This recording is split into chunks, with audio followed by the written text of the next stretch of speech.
Evangelist, what does say the Lord in 2 Samuel chapter 19? Thank you, woman of God. Wow, this is very interesting.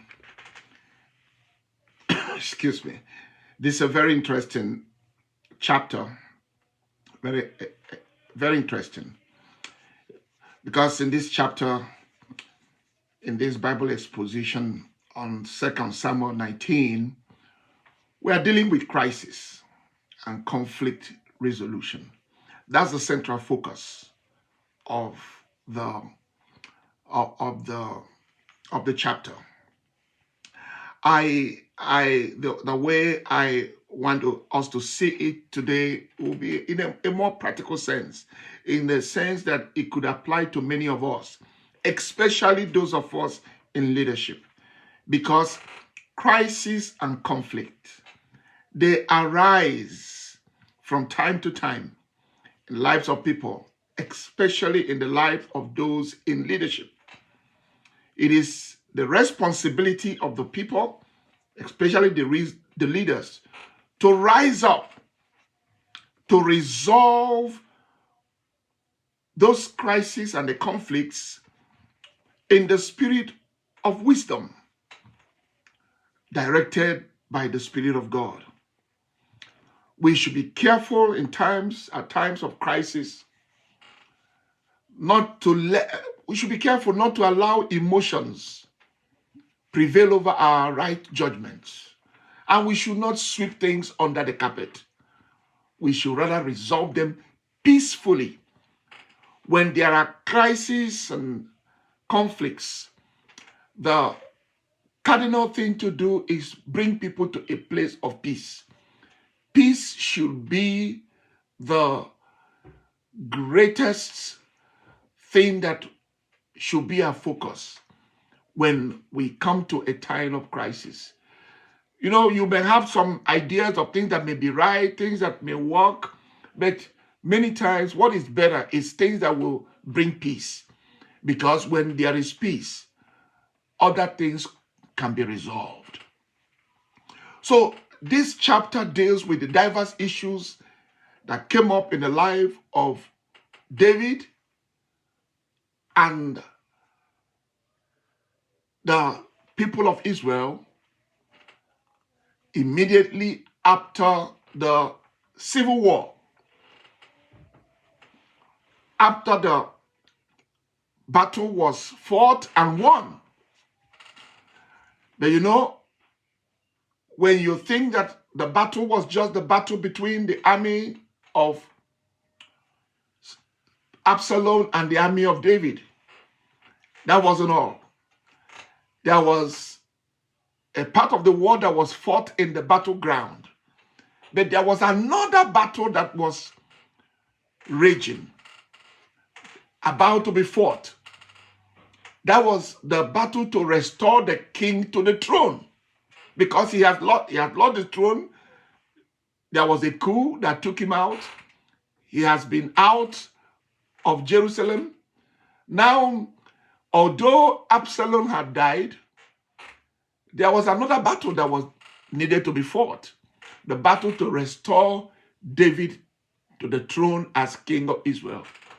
That was a very tough battle. And this chapter deals with some of the issues that came up. David, we all know, was the greatest historical king of Israel, the chosen and anointed of the Lord, the warrior king, the great psalmist, the man after God's heart. I mean, so many things about David.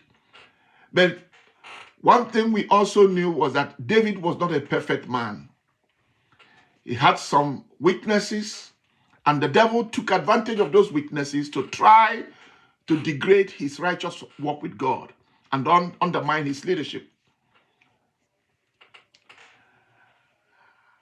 And a lot of these weaknesses manifested especially when he was getting older. The impact became very great.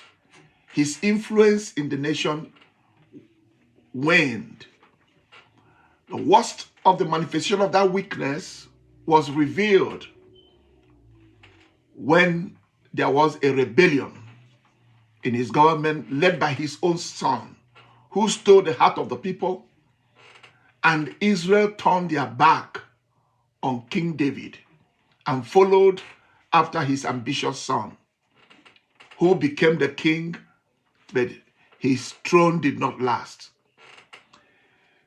David had to leave behind the throne and the ark of God, which he cherished so much, to flee from Jerusalem with his trusted warriors in order to survive and to preserve the lives of members of his family and his close associates. A bitter war ensued. That's what was dealt with in the last 2 chapters. A bitter war ensued, but at the end of the war, the rebellion failed. Absalom was killed.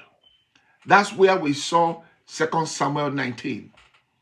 It was an account of what happened immediately after the war.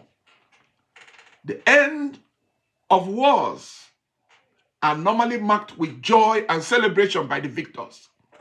But that wasn't the case for David's loyalists and for his warriors, because the king went into deep grief, mourning for the loss of his rebellious son.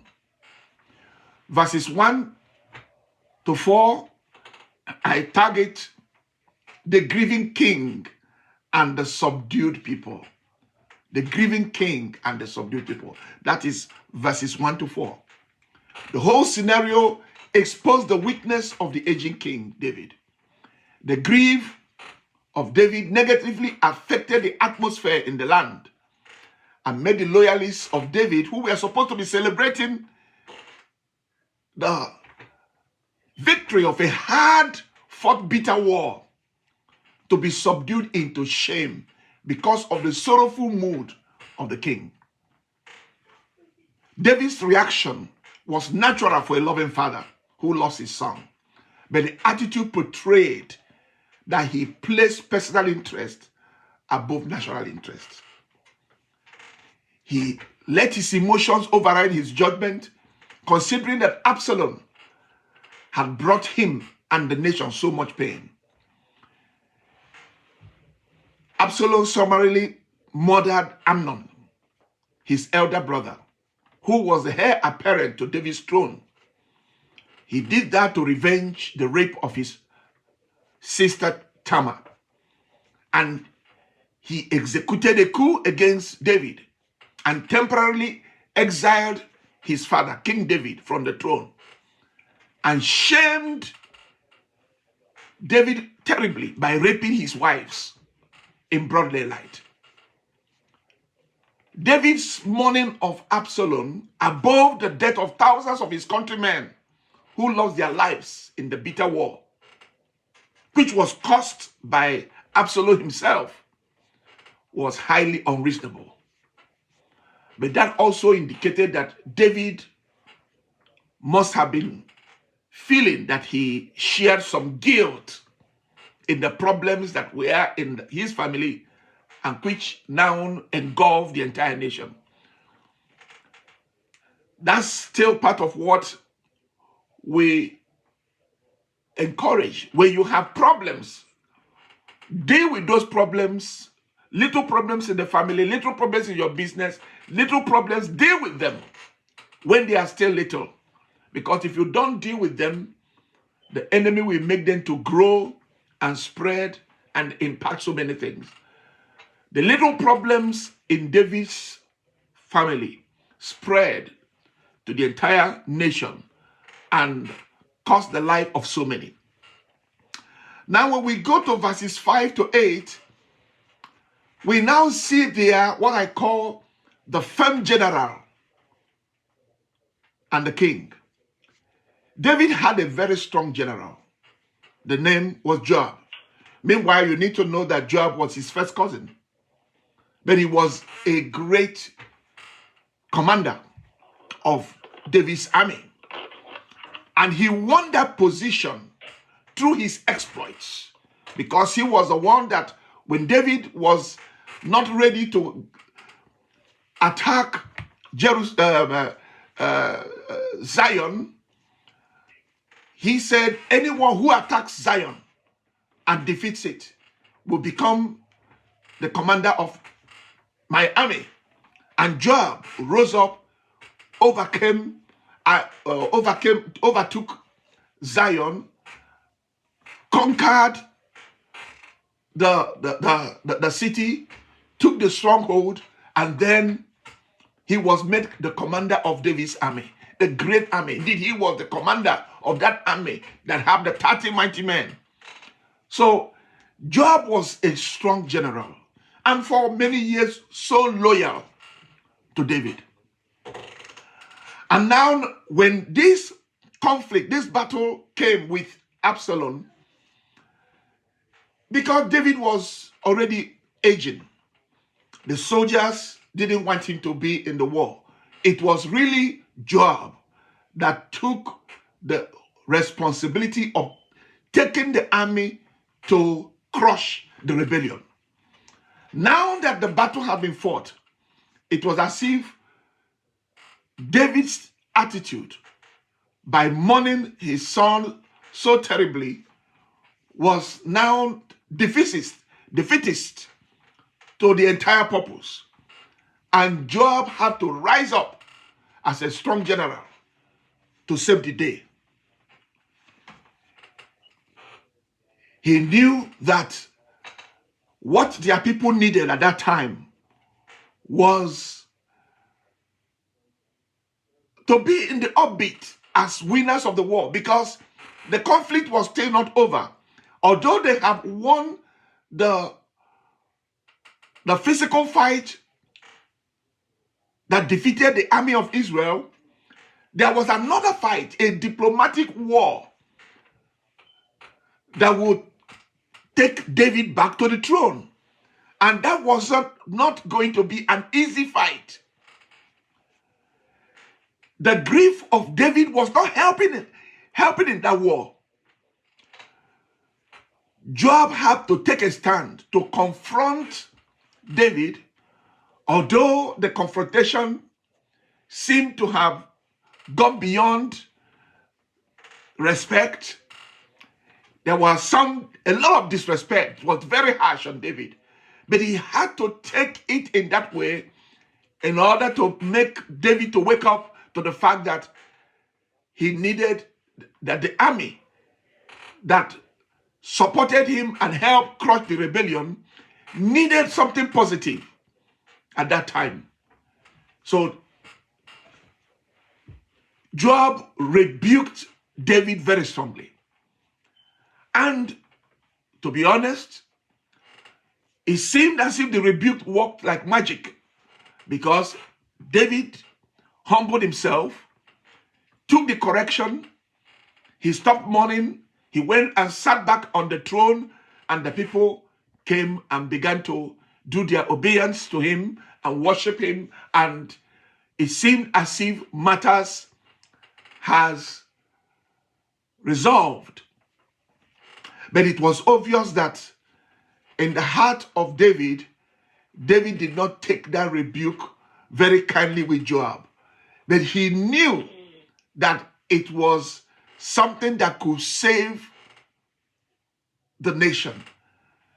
David took that part of peace, and that really helped. And the whole thing that happened after showed that that part of peace that he took was helpful, because the people could now go to the second stage of the war, which will be the diplomatic war to restore David to the throne. Now, verses 9 to 15, what we will see there is how to manage an unstable people. The people of Israel were really unstable. These are the people that David has ruled for over 30 years. He has been a great leader, and the kingdom of Israel expanded to part of the biggest limit under the reign of David. Indeed, after the reign of David, when Solomon came into power for 40 40 years after, no kingdom came against the people of Israel. Israel had peace. All those were because of the great leadership that David gave to the people. But see what happened when the son Absalom came with craft and the people betrayed David and supported the rebellion. But now when Absalom was killed, the people began to have a second thought. What do? The people got confused. And they now began to talk about David. They began to remember some of the good things he did. And that's what I still tell people when you go through conflict. Don't give up. If you press on, things happen in seasons.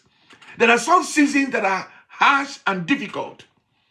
If you let those seasons prevail against you, you will die before the good season that will restore your status and your position will come.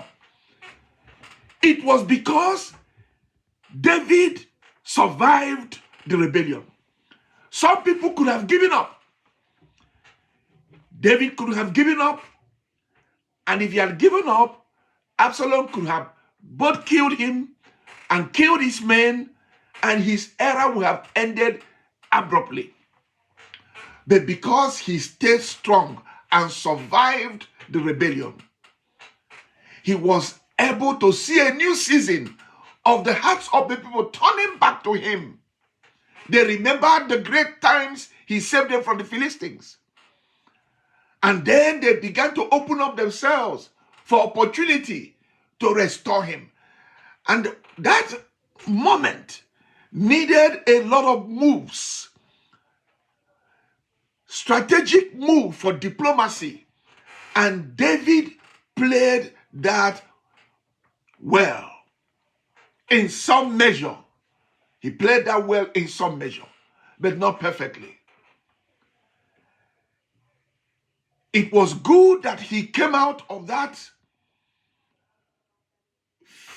sense of mourning, because in that attitude of mourning and sorrow, he could not have risen up enough to be able to muster support to take him back to the throne.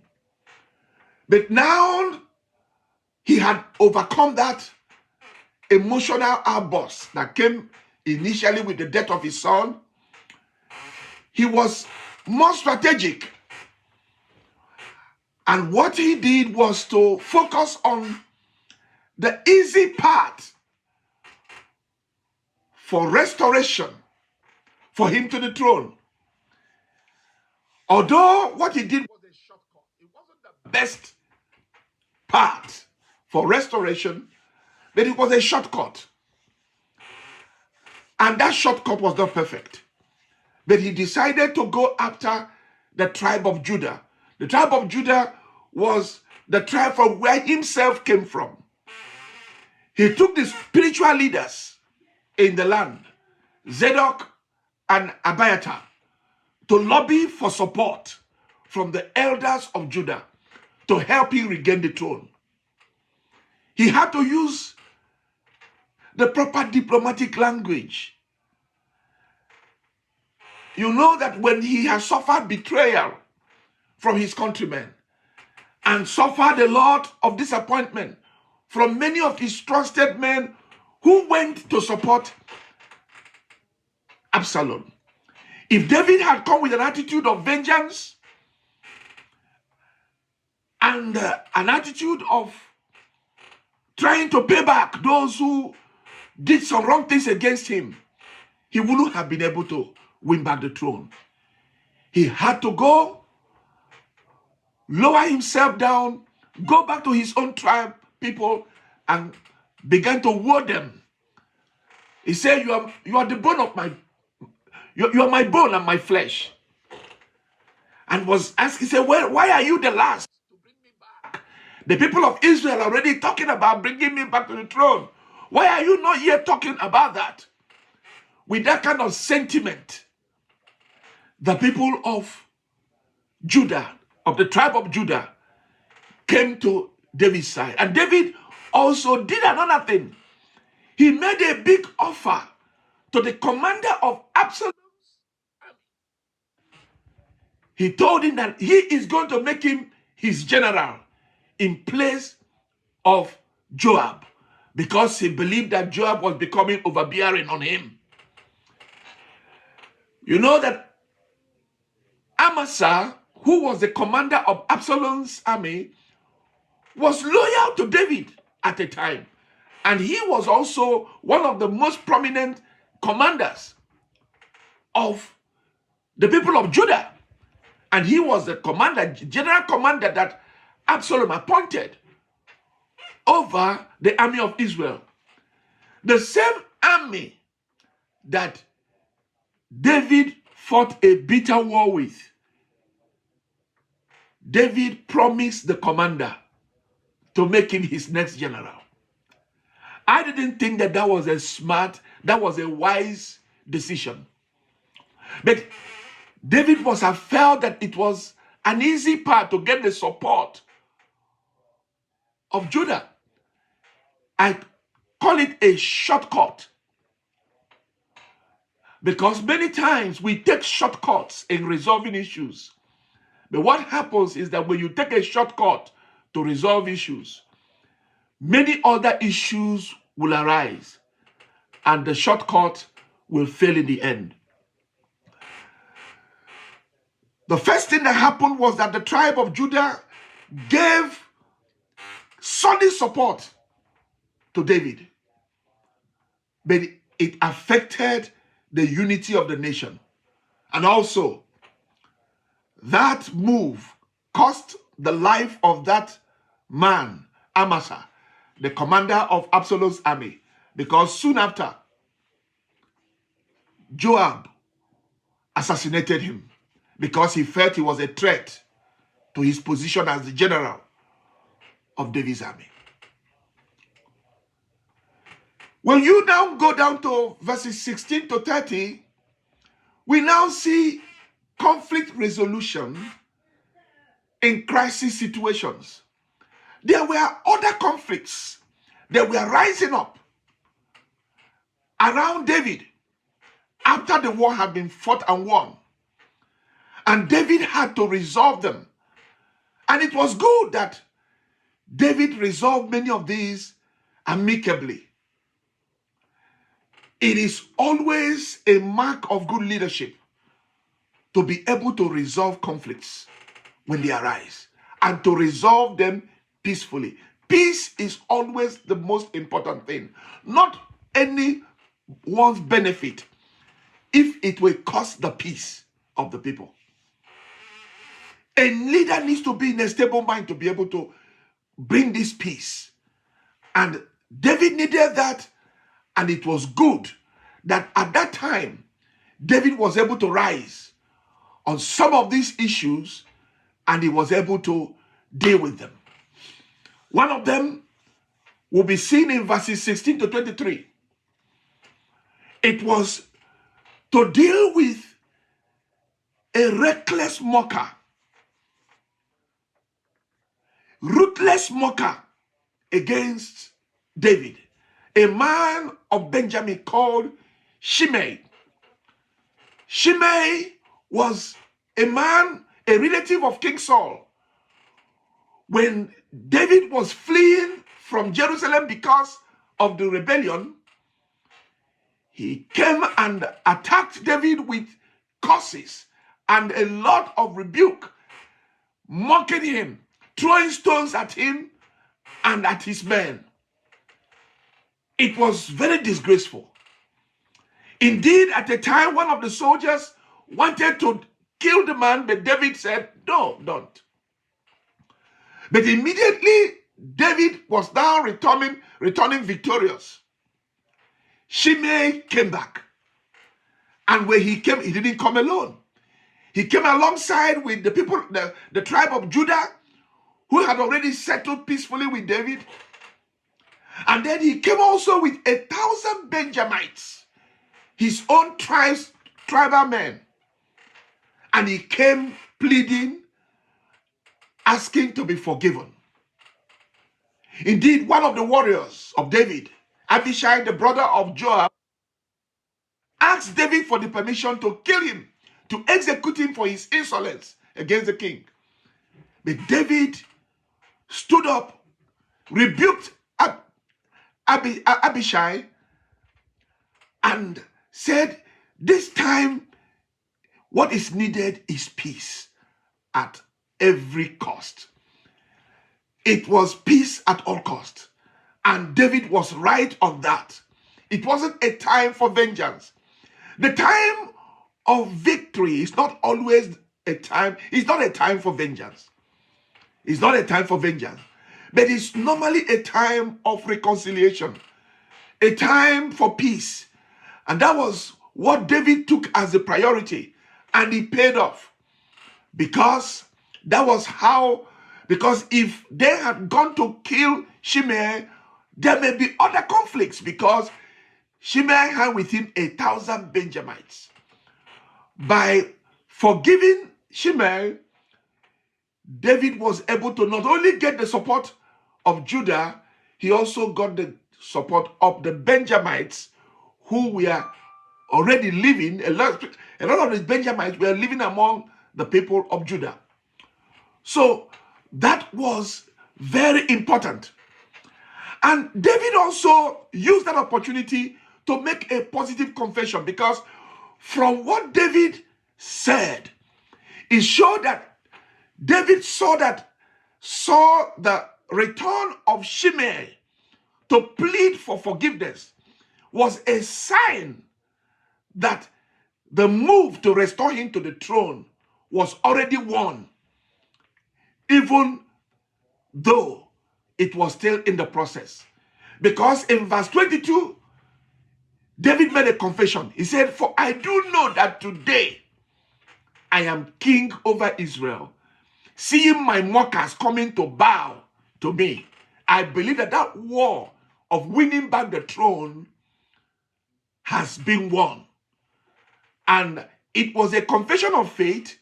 And on that, standing on that, David gave full clemency to Shimei. But that wasn't all. The next verses 24 to 30 was another matter that needed to be resolved. It was concerning the man Mephibosheth. Mephibosheth was the crippled son of Jonathan, who David honored and promoted because of his friendship and covenant with Jonathan. David had made Mephibosheth one of his princes, who had to sit with him on the throne, like making him a minister. But what happened was that when David was sacked and disgraced from Jerusalem, and he had to take off, Mephibosheth was not there. He was not seen by David's side. And when the servant of Mephibosheth, who was Ziba, appeared, gave a lot of support to David. David asked him, but what of Mephibosheth? He's supposed to be in my camp. Ziba gave an account that was not good about Mephibosheth, and said that Mephibosheth was against David. And in anger, David declared to Ziba that everything that was restored to Mephibosheth, that Ziba should take them all. But now that David was returning, Mephibosheth came back, pleading and coming in a mourning state, saying that he was still loyal to David, but he was deceived by Ziba. David did not really know who was telling the truth or who was telling a lie, but what he did was also good, in that he resolved the issues peacefully by saying, now both you and Ziba should divide the wealth of the family together. So in that way, he did not offend the camp of Ziba. He did not offend the camp of Mephibosheth. Although Mephibosheth said he didn't want any of the wealth anymore, but David resolve the matter peacefully. And that is what we should always aim at. Whenever there is crisis, knowing how to resolve conflicts. You see, these things are very important because in our lives, in our businesses, in our homes, in our marriages, we have times we need to resolve issues. When we resolve issues in a way that is peaceful, we will see progress. Things will move smoothly. But when we take actions that are parochial and divisive, we will see that the wound will get deeper. And worse things could even happen later. Now the next, from verse 31 to verse 40a, was dealing now with another person that was very important that came alongside David. The man Barzillai, a loyal and generous friend. Barzillai was a wealthy man from Gilead. When David was running away from Jerusalem with a great army, with his whole family, he needed help. They were hungry. They needed some level of comfort. Barzillai brought food, brought things for them to refresh themselves, brought beds, different things. Those were the things, the helpers that God used to help David in the time of crisis. Many times we face crisis, and those times you look around on every side, you don't see anybody. Those are the times you know who are your true friends. They say a friend in need is a friend indeed. Barzillai was truly a great friend. As David was coming back, Barzillai came back and returned. He was 80 years old, very old. Yet he walked all the way with David as they were crossing the Jordan, going back towards Jerusalem. And now, as they were now on their way, David stopped and said, I have to pay back. I have to pay back to you. And he gave Barzillai a great offer to come and be with him in Jerusalem and sit with him and wine with him and enjoy the victory that had been won in the conflict. But Barzillai said, I'm already old. You don't have to do that for me. That what will please me if you can take my son to go with you. And that whatever you wanted to do for me, you can do for my son. That was a selfless decision for Barzillai, looking towards the future. And that's the kind of thing that we should have in our hand, in our heart, to think about the future generation. Chimham, the son of Barzillai, became a great benefactor of the generosity of his father.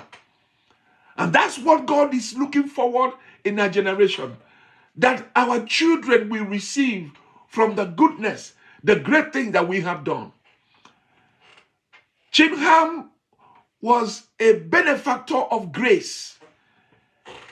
He did not plant, but he reaped. My prayer is that God will place many of us in great positions where we will reap even what we did not sow. That's the blessing of grace.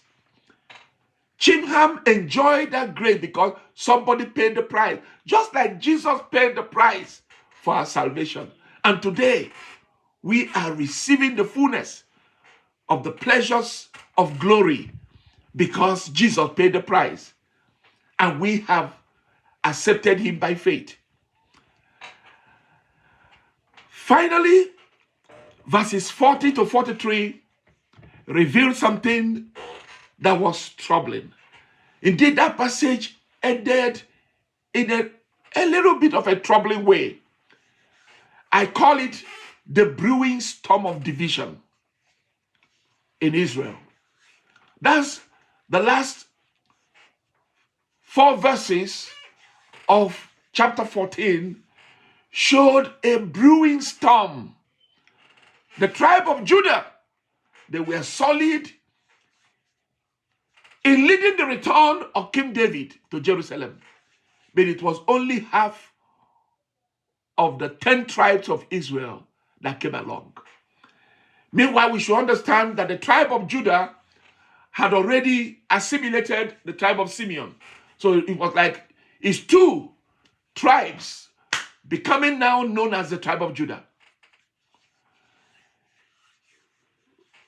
This was the beginning of the deeper divide that ended up some generations after, that the two kingdoms now became divided and became enemy kingdoms, fighting bitterly against themselves. These were brothers, same family. But the reason why this all arose was because there were troubles breeding under that were not resolved. Conflict resolution is very important.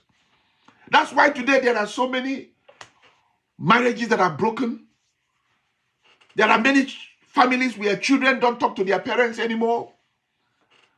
I have met some men, some women who will say for years they don't even call any of their parents anymore. They live as if they are strangers and foreigners. Oh, because there were sometimes some issues arose amongst them which should have been resolved amicably. But people just took shortcuts. There are people who in their life, in their career, they have issues to deal with. They don't deal with them and resolve them amicably. They take shortcuts. Shortcuts don't always give the full answer. It may give you a temporary pleasure, but it is important to resolve issues until the thing that hurt is taken away. The wounds in that divide that took place between the tribe of Judah and the 10 tribes of Israel, they were not properly healed. And David failed in that part because David did not resolve it. The elders of Israel confronted David frontally and said, "Why did you leave us out in restoring you back to the throne?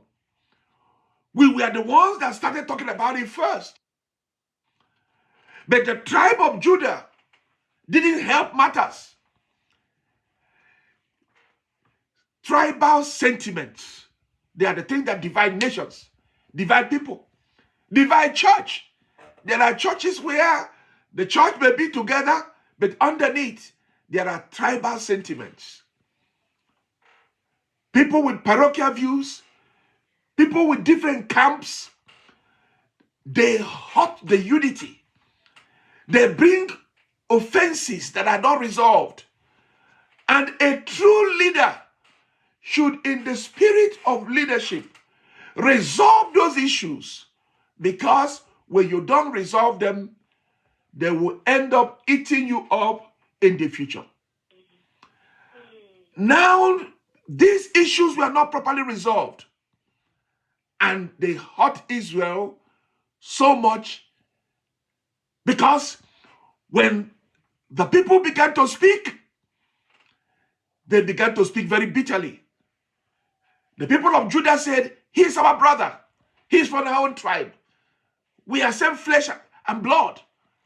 It was as if you are no more part of us. And that was how that phrase now came up. "To your tents, O Israel, what do we have in the tribe, in the root of Jesse?" The people of Israel began to see themselves as another, different from David. And that was where the deep division started.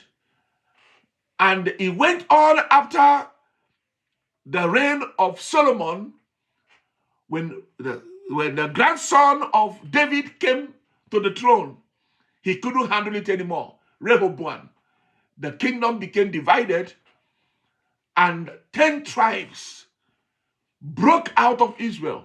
Not only did they break out of